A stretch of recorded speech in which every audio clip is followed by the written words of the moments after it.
Champions League Champions League football returns to the carpet. Arsenal take on PSV Eindhoven in their first game back in Europe's premier competition. We'll be focusing on that fixture right here on the Chronicles of a Gooner podcast. I made a mess of that intro, didn't I? Bloody hell. Thanks for joining us. I'm Martin Tyler, and you're listening to Harry Symeou.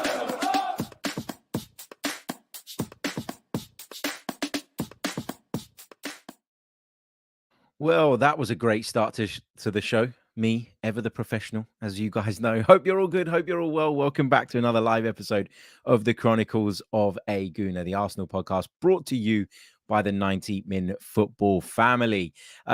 Really, really excited about this one. Really, really excited about the fact that we get to talk about Arsenal being back in the Champions League. Arsenal return to Europe's premier competition for the first time since the 2016-17 season.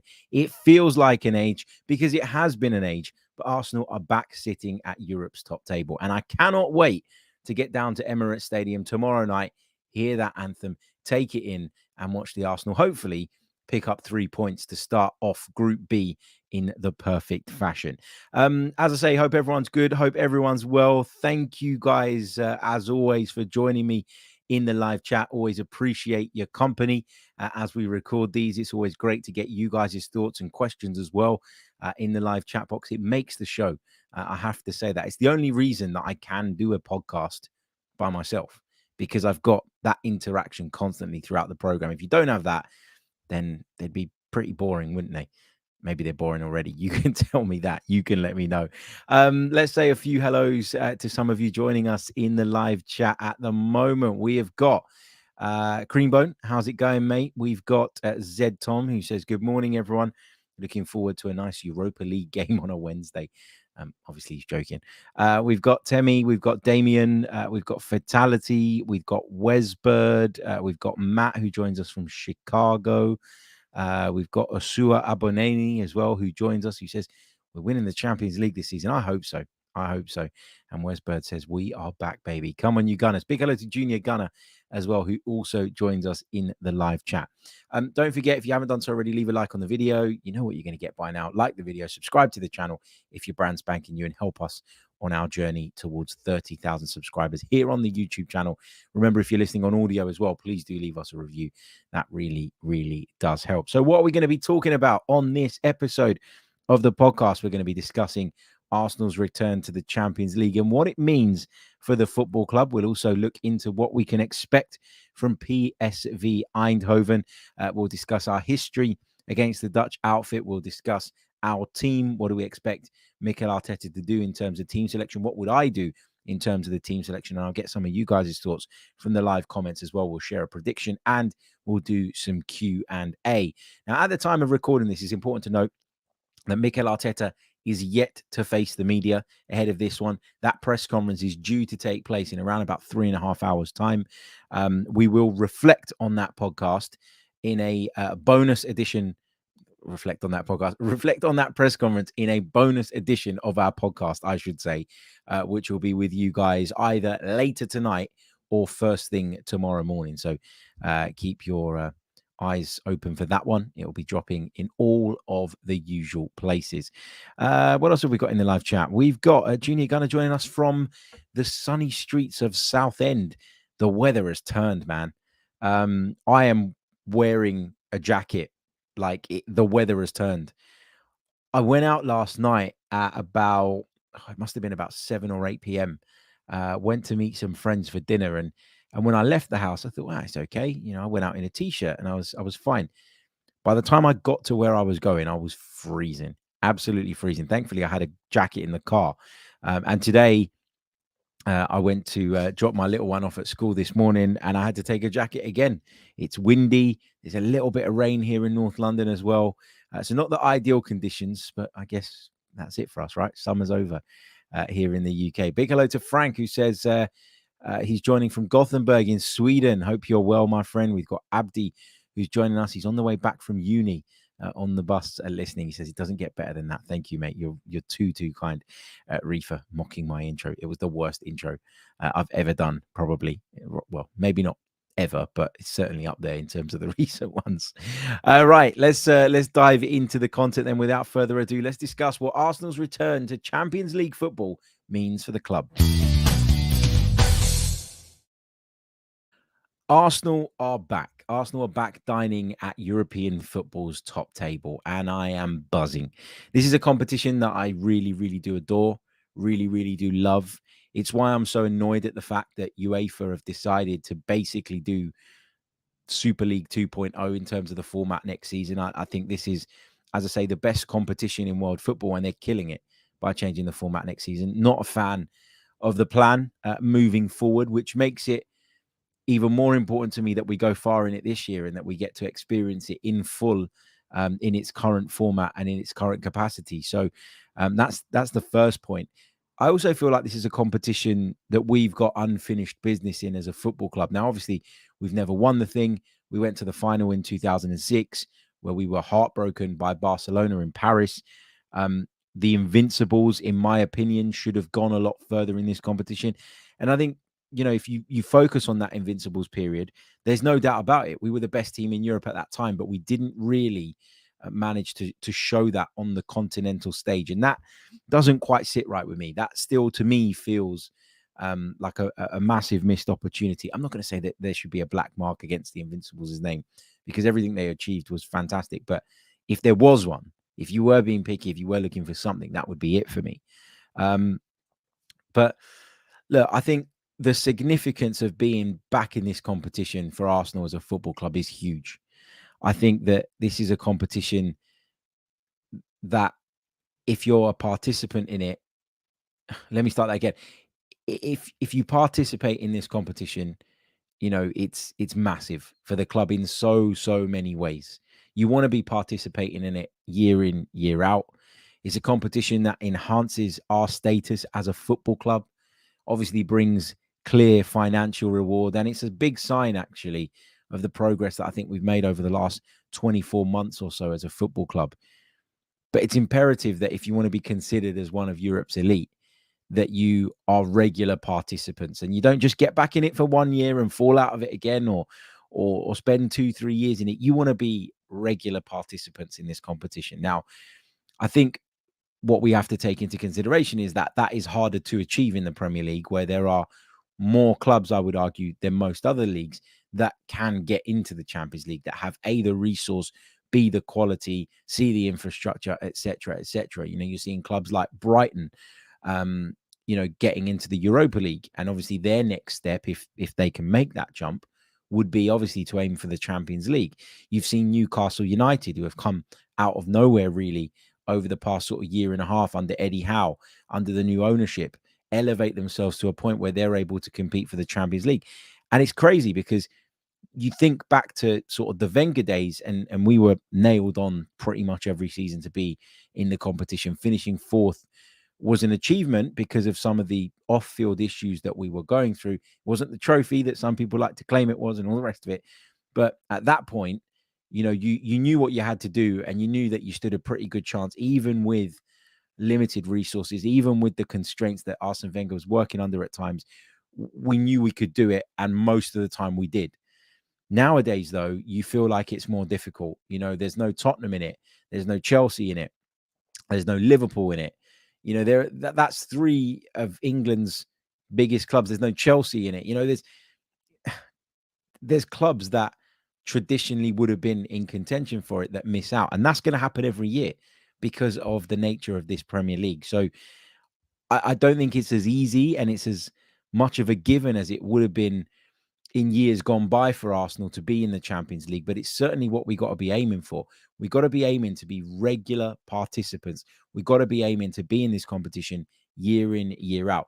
We're also likely to get a fifth Champions League spot next season, which kind of makes that a little bit easier because, of course, the increase in teams taking part from next season means that there's another spot up for grabs. And given England's performance in the coefficient rankings, it looks like that place is going to come to us. So it's very, very likely that we have a fifth Champions League spot, which helps in terms of that goal of being at Europe's top table, as I say, season after season.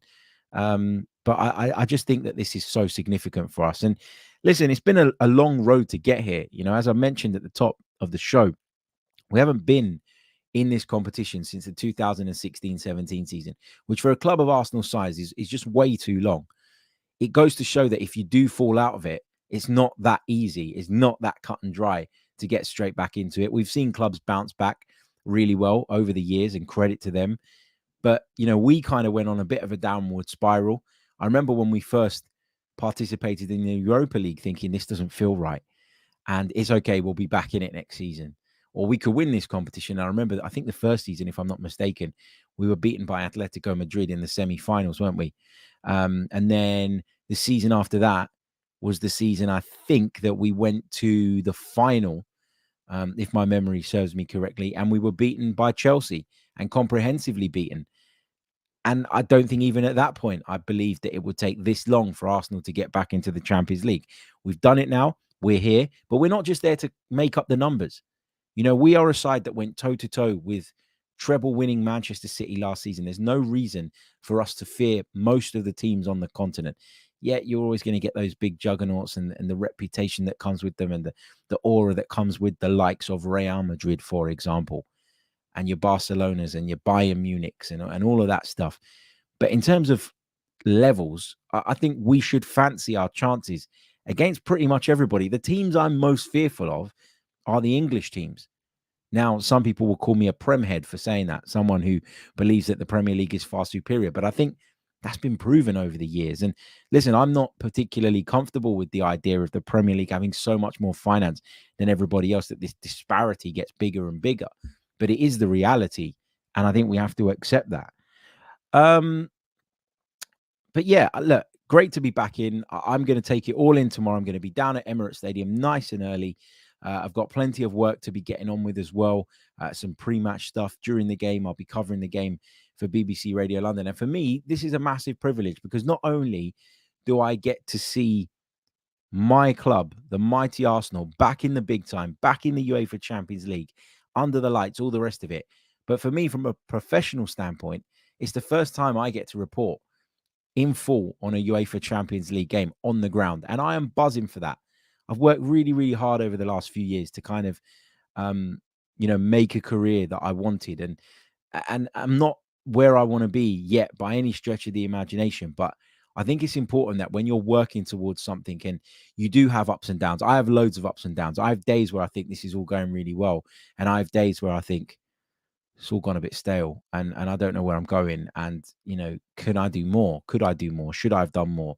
Should I have achieved more, etc.? Like, you have those days. And so because you have those days, it's really, really important, I think, that you stop and take in and enjoy milestone moments like this. And for me, this is one of them. So I'm buzzing to get down to Arsenal tomorrow. I cannot wait. I really can't wait. Yes, let's do it. What can we expect from PSV Eindhoven? We're going to talk about them after this short pause. The Dutch side beat us in the Europa League last season, but are they the same side in terms of their level, in terms of their quality? We'll get into all of that in just a moment. Hey, everybody. Welcome back along to the program. Hope you're all good. Hope you are all well. Okay, let's talk a little bit about PSV Eindhoven. Now, you'll remember that last week, those of you that are subscribed to the channel on YouTube, I sat down with a European football expert, the best in the business. He really, really is, Andy Brassel, to preview Group B. And Andy gave us the download on Sevilla, PSV Eindhoven, and of course Lens, all of whom we face in this group. Now, when I asked Andy about PSV Eindhoven, by the way, the link to this episode is in the description, so do check it out. When I asked Andy about PSV Eindhoven, the first thing he sort of referenced and sort of pointed out was the players that PSV have lost since we met them last season in the Europa League. And one departure in particular, I think, concerned him, and that was the departure of Xavi Simons. Andy Brassel said he was the best player in the Netherlands last season, and he's on his way to becoming the best player in the Bundesliga this season. He started the campaign really, really well. He also referenced that Sangare has left the club. He was a key player for PSV, obviously made that move to Nottingham Forest on deadline day. Obviously, Cody Gakpo is gone as well. This is a very, very different side from what I've gathered to the one that beat us in the Europa League group stage last season. A player to watch, a player to keep an eye on is Johan Bakayoko, a right-sided winger who likes to cut in onto that left foot of his. Remember, Brentford offered very big money by their standards. I think it was about £35 million plus to bring in Bakayoko at the end of the window. PSV were happy to accept the offer, but Bakayoko himself decided that he'd be better off staying with the Dutch side. And obviously that opportunity to play football in the Champions League clearly meant a lot to him. He's a good passer of the ball. From what I've heard and read and been told, he provides an excellent service to De Jong, who plays through the middle for PSV Eindhoven. He's got a great change of pace, and he's certainly one that we're going to need to watch out for. As I say, he's a right winger, from what I understand, that plays on. Let me just double check that. I'm pretty sure he's a right winger that plays, obviously, with his left foot and likes to cut inside onto that left foot. Let's just bring his profile up on Transfer Market, because I'm starting to doubt my own information here. Yeah, right winger who likes to come in on his left foot, which means he's going to be up against our left back. And we know that Arsenal like to push their left back into midfield. We know that Arsenal like to, play that way, and that it means that the left centre back often gets dragged into slightly different areas and has to sometimes cover the positions of two players. And so PSV, I'm sure, will be looking at that and looking to expose that. Andy Brassel also told me that Peter Bosz, the PSV Eindhoven coach, is somebody that, he's not, I'm not going to say not a massive fan of, because that's probably not fair, but I think he believes that Peter Bosz is quite limited in that he's got one way of playing, one style. He referenced a quote from Peter Bosz that wasn't too long ago when he was asked about whether he's got a plan B, and he said, no, plan B is to do plan A better. And that, I think, highlights the fact that Peter Bosz is, I'm not going to use the term limited, but maybe quite stubborn. And often, those philosophical managers that want to embed a philosophy and are very unwilling to bend on that or change that in any way, shape, or form can be successful because they instill a culture. And when everything clicks and everybody understands their role, it works great. But often we see managers who, can be a little bit stubborn and play into the hands of other sides. Now, listen, it's the UEFA Champions League. So there's always a part of me that thinks this is elite level competition. Surely PSV Eindhoven aren't going to be that naive and walk into the traps that Arsenal set. But looking into it a bit more, after I had that conversation with Andy, I do think PSV very much have one way of playing. And I think that as long as we can impose our game, I don't think we should have any problems in this one. Remember when we met them last time, Ruud van Nistelrooy was the coach, the old enemy. Remember him? He was the coach at that point. He's no longer at the club due to a falling out with the club, not because he was not good enough or sacked or anything like that. Well, he might have technically been sacked, but that was because Ruud van Nistelrooy Ruud van Nistelrooy saw his relationship with the club break down for a number of reasons. Look, as I've said, I think PSV's style of play and system will probably suit us, but you can never sleep on anybody in this competition because it is Europe's premier competition and everybody is at a very, very high level. You can check out the group preview with Andy Brassel on our YouTube channel. As I say, the link is in the description. We're going to take another very, very brief pause, and then we're going to discuss our history in the competition with PSV Eindhoven. So Arsenal and PSV Eindhoven have met on 6 previous occasions in the UEFA Champions League. 2 Arsenal wins, 3 draws, and 1 PSV Eindhoven win. Now, if you think back to last season, our most recent meeting, although that wasn't in the Champions League, of course, that was in the Europa League. We beat them 1-0 at Emirates Stadium in the Europa League group stage, but we lost 2-0 to them on our travel. So a dangerous side, albeit there's been some changes to the team and all the rest of it, but I think they're still a dangerous opponent and one that we should be wary of, if nothing else. Listen, we should be confident. We should be ready to go out and play our game. We're going to get onto the team in a minute because I think we probably will see a few changes. And I'm confident that we have the players in the makeup of our squad to be able to do that without it dramatically impacting our level. which is a positive thing. But I keep going back to this point. It's the Champions League. We haven't played at this level for a long, long time. So it would be wrong of us to go in with any hint of arrogance or overconfidence. These are sides that are dangerous. They're in this competition for a reason, and they have all of the tools and all of the weaponry. And we've already highlighted Johan Bakayoko as one of their main threats to cause you problems. If we go over or back over to Transfermarkt, then I'm just going to go onto the PSV Eindhoven profile page. Let me go over to the statistics section. I know you can't always gauge how good or dangerous a player is based on statistics alone, but Luke de Jong has got 9 goals in 9 matches at centre forward. Noah Lang, who joined the club from Club Bruges, a player that we've been linked with in the past, has got 4 goals in 7 games. Joey Veerman from central midfield has got 3 in 9. Ismail Saibari, 3 goals to his name. Just looking through these statistics, it really does look as though PSV Eindhoven spread the goals out throughout their team. And obviously, that makes them dangerous. Obviously, that means that we can't afford to be focused solely on one particular threat. It isn't about nullifying one player and therefore Bob's your uncle and you've done it and you've got the situation under control. So it's going to be a difficult game, at least in theory. There's a part of me that thinks that if we're at it, we can go out and beat them 3-4-0. Like, I honestly feel that way. But at the same time, we've been burnt in Europe before. We've been burnt in the Champions League before. We've been caught napping at times before, albeit quite a while ago, and with a different team. If there's one thing I've learned about this competition over the years, it's don't get ahead of yourself. So I won't be. Right. We're going to talk a little bit about our team selection. What is the best way to approach this game? Remember, as I mentioned earlier on, at the time of recording, Arteta is yet to face the media. So the question that we're going to ask at the moment is to rotate or not to rotate. That is the big question.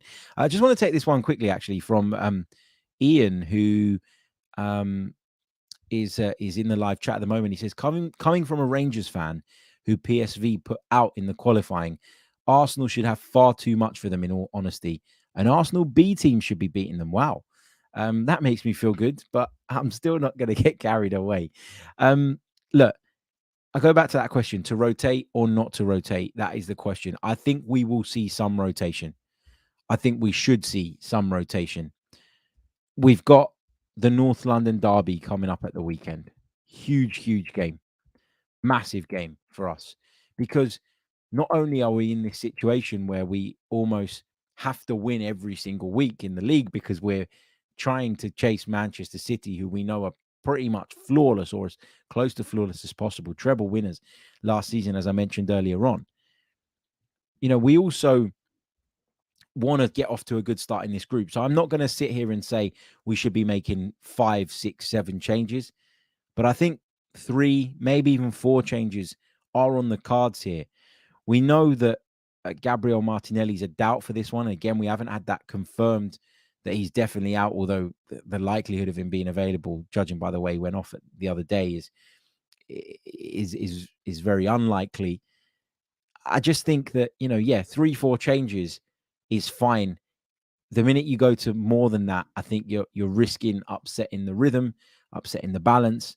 And although the performance at Everton has come under fire from some people, actually, who claimed that we weren't very entertaining, I thought it was a really controlling and dominant performance. And I thought at times we clicked brilliantly. We moved the ball excellently. And I don't want to see too much disruption to the side, therefore potentially impacting and disrupting that.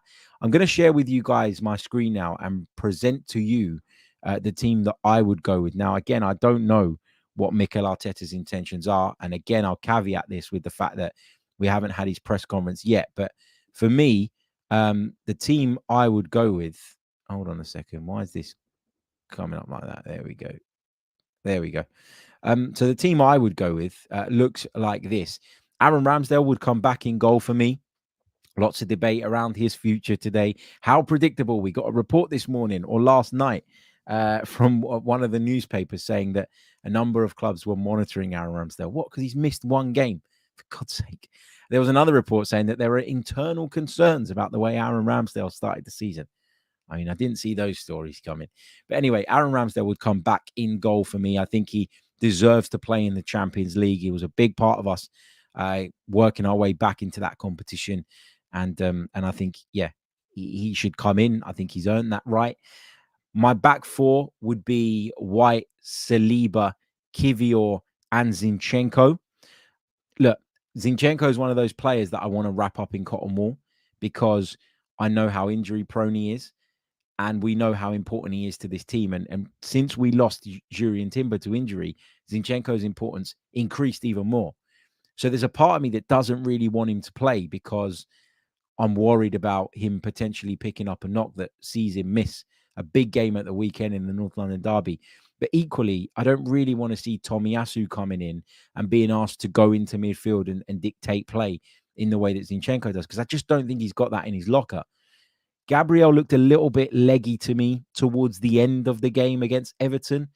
And I know that he's still building up his minutes at the start of the season because obviously he didn't start the first few games, went away with Brazil, picked up a bit of a knock, didn't he?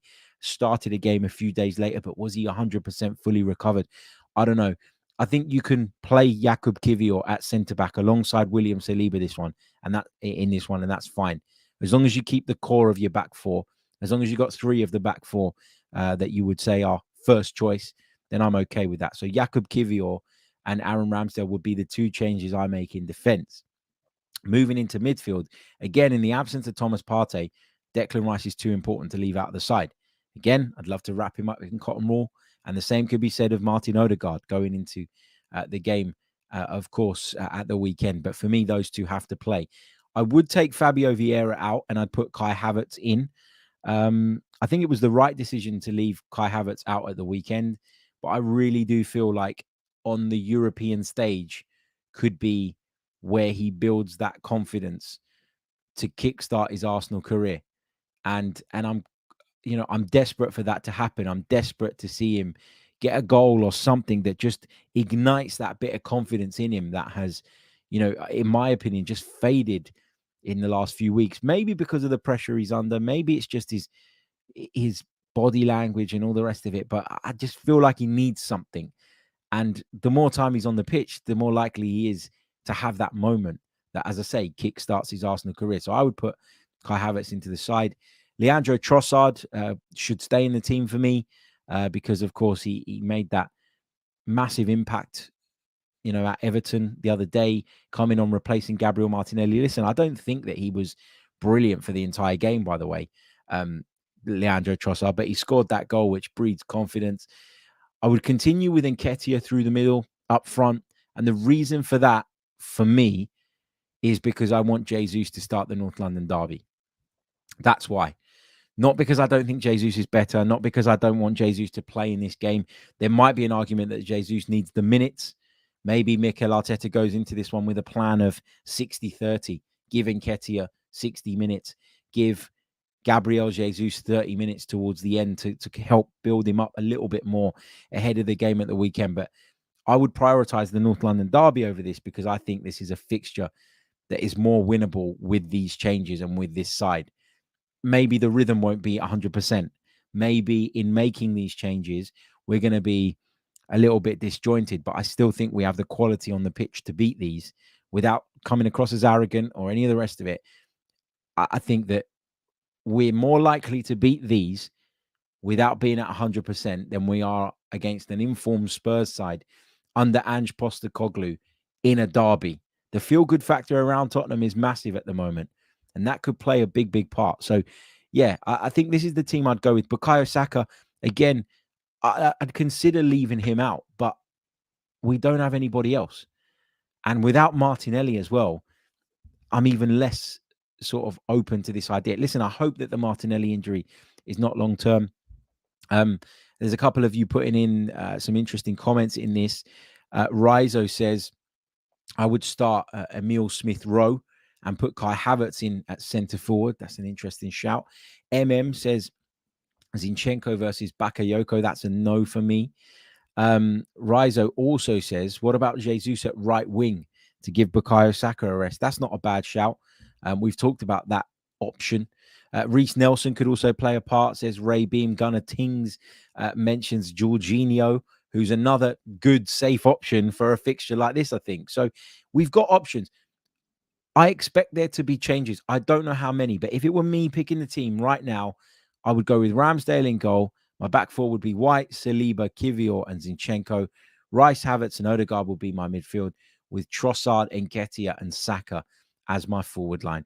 You've got Jesus to bring on. You got Vieira to bring on. Tomiyasu's an option. We don't know the deal with Martinelli at this stage, but that's what I'd go with. So how many changes is that? Ramsdale, Kivior, Havertz, and obviously Trossard, but that one is an enforced change. So 4 changes to the 11 that started for me up at Goodison Park. That's what I would do, but feel free to let me know in the comments if you do things differently, and if so, what.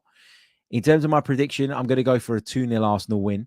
As I say, looking at the rotational options and looking at the fact that I don't think we've really clicked that well at the start of this season anyway, I'm not expecting us to go and put 5 or 6 past them. We could, we're capable, we're good enough, we've got the quality. But for me, at this moment in time, you just get off the mark in the group. You just pick up the 3 points and you move forward. And that's really, really important. So my prediction is going to be Arsenal 2, PSV Eindhoven 0. Right, if you've got any thoughts, any questions ahead of this one, get them in the chat box now. We're going to take a really, really short pause, and then we're going to turn our attention to those.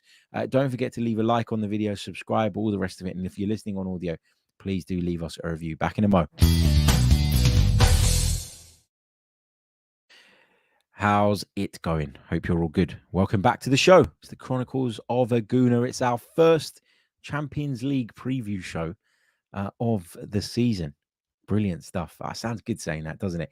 I'm going to point out a match as well across, or a couple of matches that I would suggest you watch. If you are at home chilling, watching Champions League football over the course of this next couple of days, one of my suggestions is obviously going to be the Bayern Munich against Manchester United match, but that is on at the same time as ours. So no Arsenal fans going to watch that. But a game to keep your eye on tonight, I think, is going to be really, really interesting, is the game between Milan and Newcastle United. That's going to be a cracker. I'm really, really looking forward to that. I've just heard before coming live on this stream that a Newcastle United fan was stabbed in Milan last night. Now, the police say that we don't know if it was football related. Hopefully it isn't.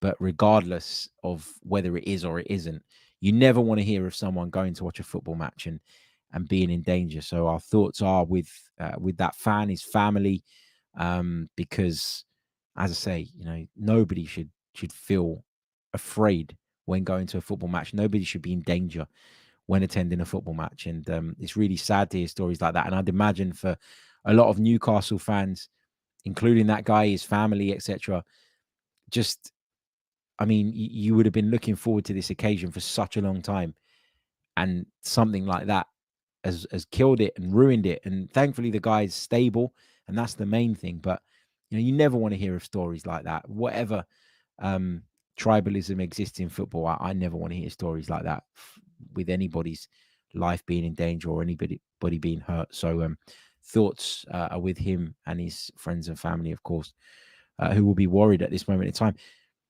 Temi says, why can't Emile Smith-Rowe start this match? Well, he could, but I don't think he will. I've seen nothing to suggest that he's far enough up the pecking order at the moment in Mikel Arteta's eyes for him to start this game. I could be wrong, and maybe Mikel Arteta springs a bit of a surprise and puts him in the team. But it's clear that Fabio Vieira is ahead of him in that left 8 position, which is the position that everybody said that Emile Smith-Rowe was going to morph into playing for this season. It's clear that Kai Havertz is ahead of him as well, based on selections so far this season. So that's why I haven't put Emile Smith-Rowe in the side. I'm not saying he can't play, but I've got no evidence to suggest that he's even in the thinking at the moment. Let's take this one from Junior Gunner, who says, is there an unwillingness from Arteta to not have us start games fast and overwhelm teams like last season, to conserve energy for the business end of the season? Because we don't look as dynamic or fluid at all. I don't know if it's a deliberate thing. And I guess we'll never know because nobody's going to tell us. But I have thought about it quite a bit at the start of this season. Whenever I've spoken to sort of colleagues that cover other clubs and things like that, one of the questions I get asked quite a bit is, what do you make of Arsenal so far? They haven't really clicked yet, have they? And the thing is, look, we've picked up, we've only dropped 2 points basically in the league. And that came from that result against Fulham, a game that we should have won. No questions about it. When you look at the balance of play, all the rest of it, we should have won that game. So, there's a part of me that thinks, yeah, that's correct. We haven't really clicked and we haven't really got going. But there's also a part of me that thinks that might be a good thing in the long run if we're able to hit our peak at a point that's closer to the business end of the season. That could be beneficial. But obviously, I don't know that the fact we haven't clicked or that we look a little bit slower in our pace and tempo at the start of this season is a deliberate thing. So I can't give anybody credit for that, nor should I. But yeah, it's difficult to know, isn't it? What's deliberate, what's not, what's off the back of an adjustment in the way that we train or that we play in order to try and preserve energy. I think Mikel Arteta is someone that learns lessons and learns them quickly. And I don't know if that's that's the type of thing they'd have been thinking about going into this season off the back of how we fell away last time out. But if they were thinking along those lines, I wouldn't be surprised. Matt Tomo says, how do you feel about the treatment of Harry Maguire? This one's a bit random. Do you feel any connection with him because you share a name? No, I don't. Not at all. The treatment of Maguire, I think some of it's over the top. I don't think he's a very good centre-half. I don't think he's good enough for Manchester United. I don't think he's good enough for England. So I understand why people are unhappy with his inclusion in the team. But I do think some of it's gone too far. And actually, I'm looking at Gareth Southgate now in particular and thinking, just take him out the firing line. Why are you picking him and putting him in this position? I've said this before. I think for Gareth Southgate, there's probably a little bit of wanting to be defiant in this because he went through a similar thing after Euro 96. Centre back that was ridiculed, etc., etc. It's probably a part of him that goes, no, I wish someone stuck up for me, so I'm going to stick up for Harry Maguire. I don't know. Okay, Wesbird says, looking at our start in general and our stats so far, what do you want to see improve or change going into this Champions League and Premier League season, either with regards to the manager or with the team in general? I want to see us play with a bit more zip and tempo at times. I think that at times, we move the ball around nicely, but it doesn't have that same tempo that it did last season at points. I want to see us defend better. I think that we've become quite slack defensively. Obviously, we got the clean sheet up at Goodison Park the other day. We kept the clean sheet at Crystal Palace, which was good, but we conceded goals far too easily against Fulham. I didn't like the goal that we conceded against Manchester United. So, yeah, and obviously we conceded against Forest on the opening weekend. So I want to see us tighten up a little bit defensively. And I think, there were reasons for that maybe because we were playing this system whereby we only had Saliba in the side rather than Saliba and Gabriel, who formed a great partnership last season. But I think defensively is the bit that I'm a little bit concerned about. In terms of the attack, I think we'll click. I'm not too worried about that. But yeah, the thing I'm desperate to see, as I've already touched on, is just Kai Havertz come good. Stephen Foote says, Harry, why do some Arsenal pods put a negative spin on things even though we have not lost? Thoughts? Everybody just analyzes football differently. Everybody has their opinion, and that's the great thing about this space in football, I guess. But, some people will look at the performances so far and be concerned because they're comparing it to us when we were at our peak level last season. Others will look at it and say, well, as long as we're picking up results, that's the priority. And maybe it's because we haven't clicked into gear just yet and it's early in the season and all the rest of it. We started last season so convincingly that, if you make that comparison, naturally you're going to be underwhelmed. But I just like to think that, we've got better as a football team. We've learned lessons. We're older, wiser, more mature. The same can be said of the manager. It's not just about the players when I say that. And I think that we will be competitive again this season. And if we peak at different times, but that prevents a dip coming at the business end of the season, then I'm fine with that. And I'm fine with us being a little bit less attractive on the eye as long as we are getting the results and our dominance, which is something that Mikel Arteta is so big on in terms of imposing ourselves. As long as that, continues, then I think we'll win more games than we don't, and it's as simple as that. And for me, there's reason to be optimistic and happy with what we've seen so far.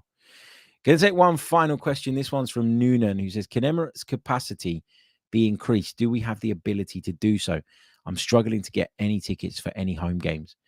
So, look, I think generally speaking, this is going to be controversial. I know there'll be people listening to this that don't like this. I don't think that the capacity at Emirates Stadium needs to increase. I think it's fine at what it is at 60,000. I think that's about right for a club of our size. You don't want a stadium that isn't full up every week.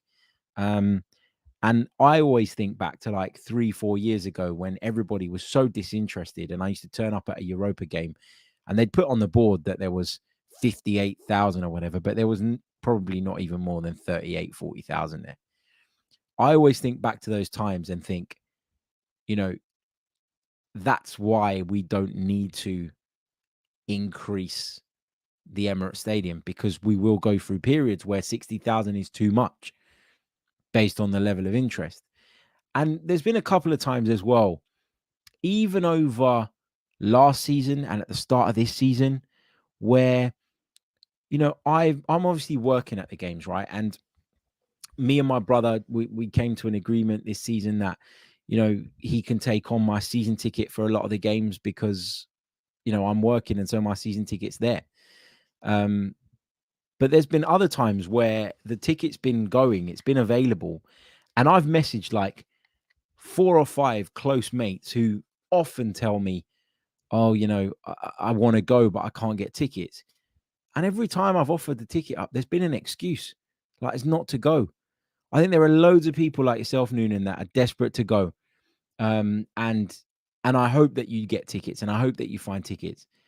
And there are lots of people out there as well that give it the lip service, but when it comes down to it, actually making that commitment of traveling and all the rest of it, that they're not actually as interested as they say they are. And that's why I think that there's probably not a need at this stage for Emirates Stadium to be made bigger, for its capacity to be increased. I think if we get 3-4 years down the line and we're still in this position where the ticketing situation is difficult and people are struggling to get tickets and all the rest of it, then fine, it's something that we can talk about. But I don't think right now, if I were the football club, I'd even be considering it. You'd rather have a full stadium where there's big demand than a big old stadium where there are empty seats and you're struggling to shift them. That's how the club will look at it, because it's not just about the value financially of selling more tickets. The fact that the tickets are so valuable right now and a gold dust, that's a great thing for the club, and it shows the club in a great light. I appreciate that there are loads of you that if I did offer you a ticket, you'd go straight away and you'd come down straight away and you'd do whatever you could to make it happen. But believe me, if you're going by just what you read on Twitter, there are a lot of people on there that complain about it week in, week out. But if you offer them a ticket, they probably wouldn't take it. And maybe that's because of financial reasons or because of work or whatever. But I think that for every person that says, I want a ticket and would go if that ticket was there's a person that says, I want a ticket. But when it comes to actually committing to going, maybe because they live further away or they have to take time off work, would not take it up. So that's why I don't think the need is as big as some people think. Again, that's not aimed at any individuals. And for those of you that really do want the tickets and really will use them and go, I wish you all the best. Generally, I wish you all the best. And I hope you can get tickets for the games that you want to attend. But believe me when I say, not just within my friend circle, but outside of that as well, there are a lot of people that give it and will be the first ones on Twitter to have a go at the club and say, this ticketing system is a nonsense and all the rest of it. But when it comes to it, they probably wouldn't go. And the other thing is, how can the club win on the balloting system? They can't, because there's no way of keeping the amount of people that want tickets happy. There's just no physical way of doing it. It's a really complex issue, and far more complex than I think people, would care to admit. So, yeah, look, it's not ideal. I know that. And I do have sympathy for a lot of people. But at the same time, I think there are a lot of people as I say, that give it the lip service, but when it comes to actually making that financial commitment or time commitment, would back away. And therefore, if you go and increase the capacity of the stadium and then you're struggling to shift an extra 5,000-7,000 tickets every week, the club will feel that that's not worth it, because it means there's empty seats, the optics are bad, all the rest of it. And anyway, right, cool. I'm going to leave it there. I realize I've annoyed a few people with those comments, but it's just the way I feel. I'm being honest. That's what I'm here to do. Anyway, I'm going to leave you guys to it. I will see you all tomorrow with some more content as we continue our build up to the Champions League. And of course, we'll bring you some reaction from that game against PSV Eindhoven tomorrow night. Hopefully, we're talking about a return to the competition with 3 points on the board for the Gunners. Like the video, subscribe to the channel if you haven't done so already. If you're listening on audio, leave us a review as well. Remember, you can check out our Group B preview with Andy Brassel. The link is in the description. I'll see you all next time. Until then, take care. Goodbye. I'm Martin Tyler, and you're listening to Harry Symeou.